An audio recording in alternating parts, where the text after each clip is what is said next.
Alright, partners, we back. We got ourselves a trailer. Hold on, actually, I totally forgot to put the trailer overlay on. Okay, so we're watching this trailer on Twitter, or should I say X. It's not up on YouTube yet, at least to my knowledge. Let's go ahead and see what we've got here. So this is a seasonal banner, and I don't really know what the theme is supposed to be for this. We also had the silhouettes, but I could not tell who the silhouettes were. So, okay, let's go ahead and see what we've got here. All right, we're starting off with Claude, it looks like. So, the silhouette, this silhouette, I think a lot of people thought that it was Claude because of the hair. I personally wasn't sure. I didn't know. But, okay, we got a seasonal Claude here. So, he's going to be a green dagger flying type unit. Okay. I actually have, like, what is the theme, actually? What is this guy wearing? He just looks like a vagabond there with, like, all the stuff he's got. Okay, so Playful Pinwheel. This is his weapons. Looks like a perf weapon. 14 might and 2 range. -1 special trigger. At the start of the turn, if unit's HP is over 25%, grants null follow-up and null panic to unit. Okay. At the start of combat, if unit's HP is over 25%, gets all stats of 5 to unit, and grants a bonus to unit's attack and speed during combat, equal to the number of bonus effects active on unit and penalty effects active on the foe, excluding stat bonuses and stat penalties times 2. That's pretty good. I mean, he's already giving himself 2 effects, right? He's giving null follow-up and null panic, so he's already getting 2 there.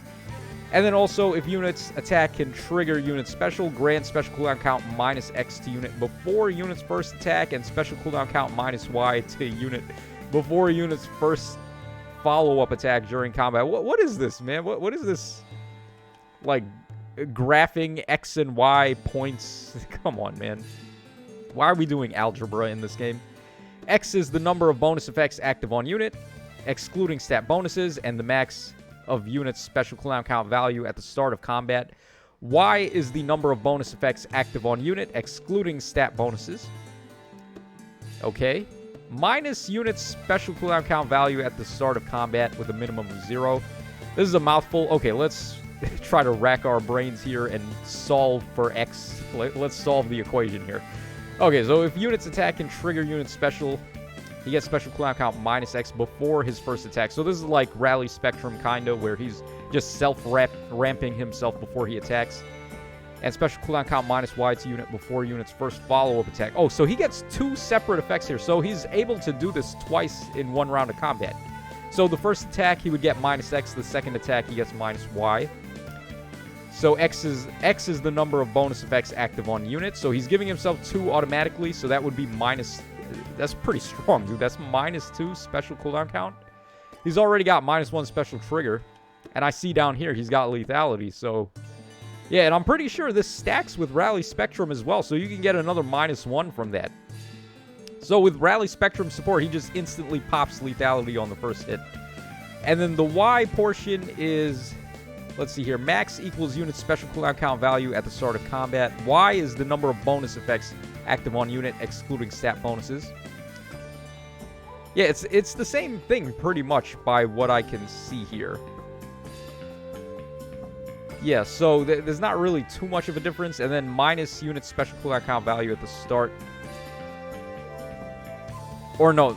Wow, look at all these clauses. There's semicolon there, so this line here, this subtraction would be part of this. Dude, this is literally freaking algebra. Like, why am I doing this for a weapon? Forget this. You guys in the comments, you'll tell us how it works. But from what I can tell, on the first hit, he's getting -2 special trigger, and then he can further stack that with Rally Spectrum to get -3. So instant lethality on the first hit, that should be good enough. But he can also get a second proc of that mid-combat for the second attack. So there you guys go. He also has Dagger 7 built in. So lethality, as we said, attack and speed prime 4. If bonus is active on unit, grants attack and speed up X to unit during combat.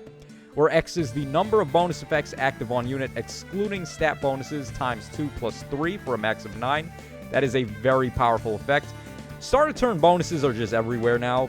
This is my, like, what I said about LuL 4 when people were kind of sleeping on LuL 4s, and I'm like, dude, it's so easy to get the -8 with how many bonus effects start of turn people are giving.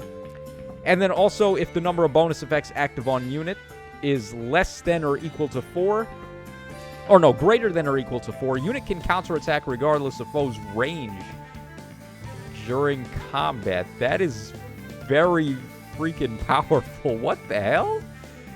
So Homeboy gets close counter with this? What? Is this gonna be locked to range type units? So is this like the ranged version of distant attack speed solo? That's very interesting. This is strong as hell, dude. This is really strong. This is a very good skill. And finally, we have a close counter variant. I mean, how crazy would this be if this had... If you could give this to, like, melee types as well? This is, like, just better than distant attack speed solo, I would have to say. All right, we got Deep Star here. So, a brand new B skill unique to him enables Cancel 1. If unit initiates combat or is in 2 spaces of an ally, inflicts speed and defense -5 on the foe and reduces damage from foe's first attack by X% during combat. If unit initiates combat, X is 80%. Otherwise, X is 30%. And then stacks with other damage reduction effects like that from Deep Star. What is Deep Star?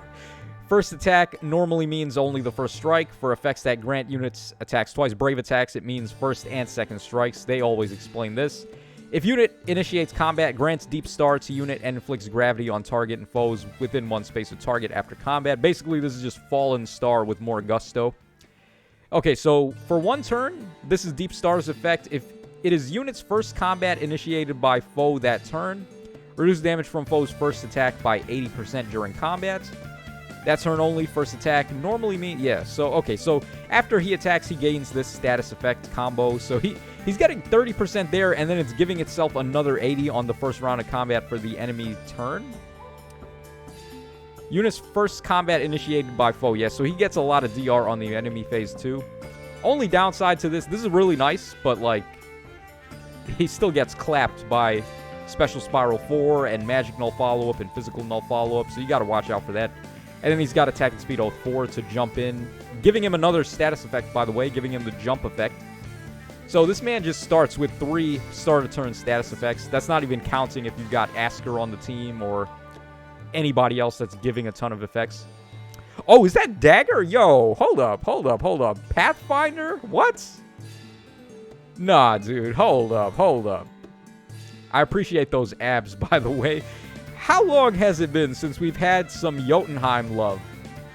Okay, I see you. All right, so Cavalry Sword-type Dagger. Interesting. Very, very interesting here. She has a kite behind her. That's okay. All right, Fujin Uchiha. Shout out to Sasuke there. All right, so we got 16 might, 1 range here, -1 special trigger. At the start of combat, if unit's HP is over 25%, grants all stats of X to unit, where X is 5 plus the greater of unit's current bonus, or foe's current penalty, or foe's current bonus, rather, on each stat. Okay. Calculates each stat bonus independently, so she could just be getting bonus doubler, essentially, or steal the enemy's bonuses if they have them. She could just borrow them. Inflicts a penalty on foes' all stats equal to the current bonus on each of foes' stats. So, yeah, no, actually, she does steal them. She doesn't borrow them. She just steals their bonuses. Calculates each stat penalty independently, and then reduces damage from foe's first attack by 40%, and grants special cooldown charge +1 to unit per attack during combat. This is literally just Arcane Devourer, except it's got this binding necklace effect attached to it. So, pretty strong weapon there. As you guys already know, the build should work here, but hold on, let's go down. She's got a unique B skill, so she may be a little different. We got Draconic Aura, we have Attack and Speed Clash 4, a new B skill for her, Twin Skywing. At start of turn, grants Pathfinder to unit's support partner for 1 turn. Wow. That's different. So she doesn't get the Pathfinder, she's giving it to somebody. That is very interesting. Also, at the start of combat, if unit's HP is over 25%, inflicts speed and defense -5 on the foe, and neutralizes effects that guarantee foes follow-up attacks and effects that prevent units' follow-up attacks during combat. I love the effect Pathfinder. There you go. They didn't even say what it does. They just put it there. Sure. All right, we know what it does, but this is very interesting. So you can give Pathfinder to a unit support partner. Okay. I mean, they're starting to do more of these. They want us to be using ally support and unit support and stuff. Because, we had this on Legendary Alear also. All right, and then she's got Alarm attack speed. You know what I'm going to say already. Just give her Flared Sparrow, and you're pretty much golden. This is a pretty juicy looking unit here, actually. In more ways than one, judging by that artwork. All right, what else we got? Oh, is that... Who is this? Catria again? This better not be Catria. It is Catria. Okay. All right, y'all ready? Are you guys ready for more triangle attack support? As if we needed more of that. She is a blue bow flyer type. She's wearing a kimono here, which is kind of weird. Like everyone else on the banner, I feel like they were wearing different sorts of attire. Oh wait, no, she's the demote. So okay, we dodged the bullet there. No more triangle attack support. So White Wind Bow plus 12 might, 2 range, effective against flying, of course. At the start of turn, if unit's HP is over 25%, grants null follow-up and null panic to unit for 1 turn.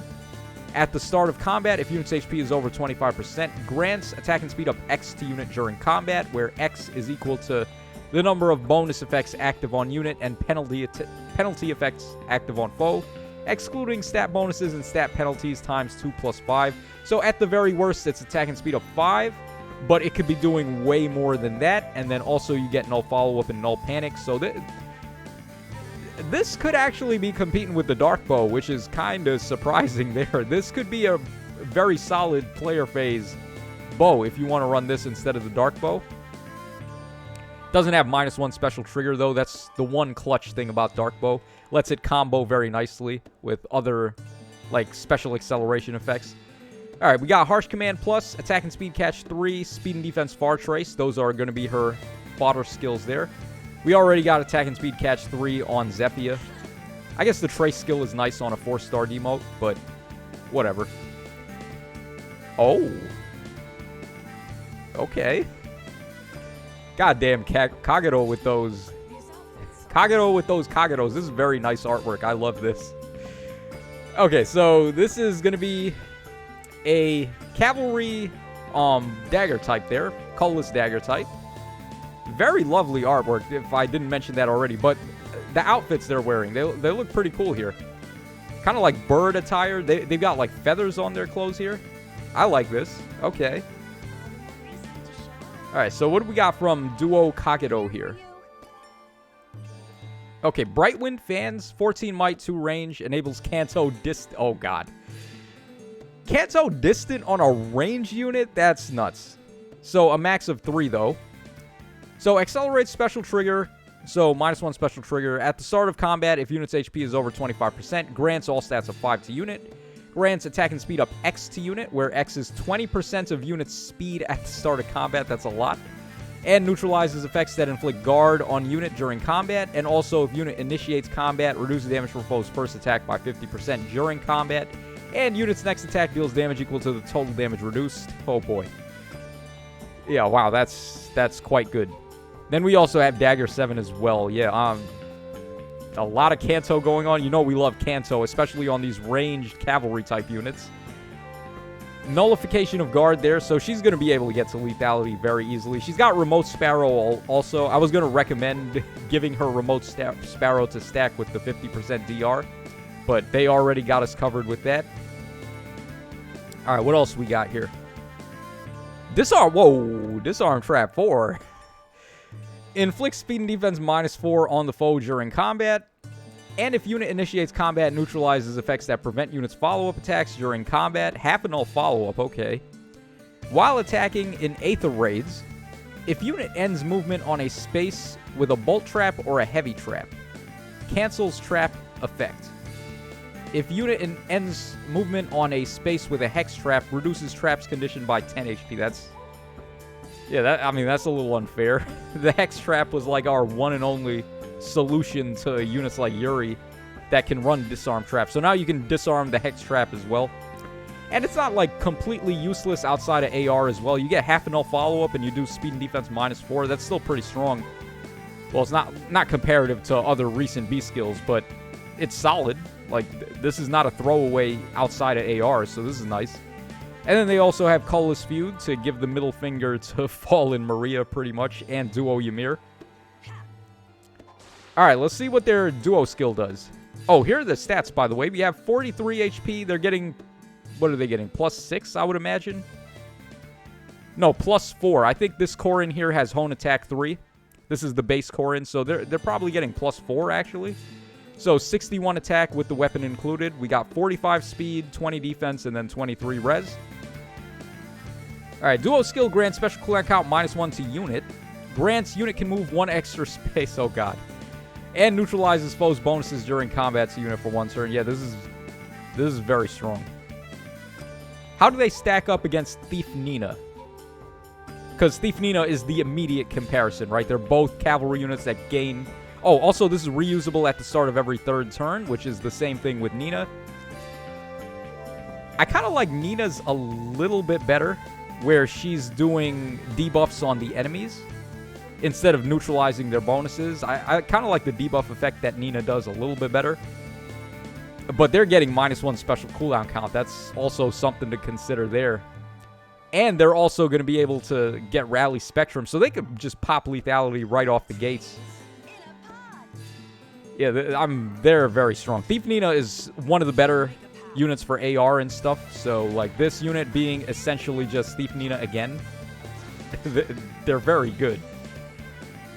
This is a very good banner. I'm very interested to see what Claude's A skill restriction is going to be, though. That's what I really want to know. That new close counter attack speed skill, we needed that so bad.